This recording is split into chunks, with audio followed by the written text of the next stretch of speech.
کچھ سائنسدانوں کا یہ کہنا ہے کہ زمین سورج کے گرد گھوم رہی ہے۔ کیا زمین سورج کے گرد گھوم رہی ہے یا سورج زمین کے گرد گھوم رہا ہے؟ ہمارا قرآن کیا فرماتا ہے؟ قرآن پاک تو یہ کہتا ہے کہ زمین رکی ہے اور سورج زمین کے گرد گھوم رہا ہے۔ اللہ پاک نے قرآن پاک میں فرمایا ان اللہ یمسک السماوات والارض ان تزولا، کہ بے شک اللہ پاک زمین و آسمان کو روکے ہوئے ہے کہ یہ حرکت نہ کرے۔ اللہ پاک فرما رہا ہے زمین رکی ہے کہ یہ حرکت نہ کرے۔ اب رہ گئی بات سورج کی کہ سورج بھی رکا ہے یا سورج گردش کر رہا ہے۔ اس کے بارے میں بھی اللہ پاک نے قرآن پاک میں فرمایا هو الذی خلق اللیل والنہار والشمس والقمر، کہ وہی رب، وہی ذات کہ جس نے دن کو، رات کو، سورج کو، چاند کو پیدا کیا۔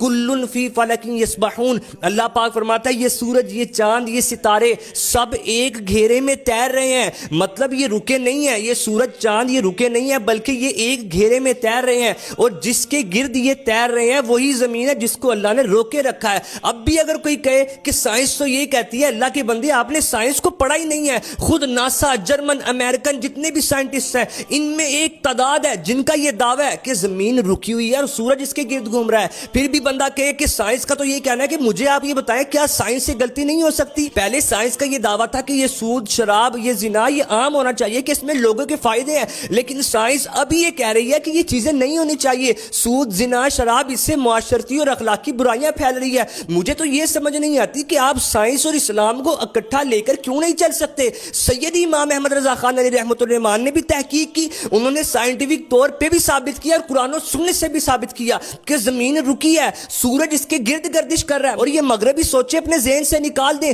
کہ اسلام ایک علیحدہ چیز ہے اور سائنس اس کے بالکل برخلاف ہے۔ نہیں، بلکہ سائنس اسلام کی خدمت گار ہے کہ جو اسلام نے ہمیں نقطے بیان کیے، سائنس تحقیق کر کے لوگوں کے سامنے رکھتی ہے کہ رب کی قدرت کی کیسی کیسی نشانیاں موجود ہے۔ سائنس آج اس بات پر قائل ہے کہ ہم رب کی وہ نعمتیں جو ہم تک پہنچی ابھی تک ہم ان پہ تحقیق نہیں کر سکے، تو وہ نعمتیں کہ ساتوں آسمان تو کیا ابھی تو ہم پہلا آسمان کراس نہیں کر سکے۔ رب کی قدرت کو سمجھو، عقل کو چھوڑو۔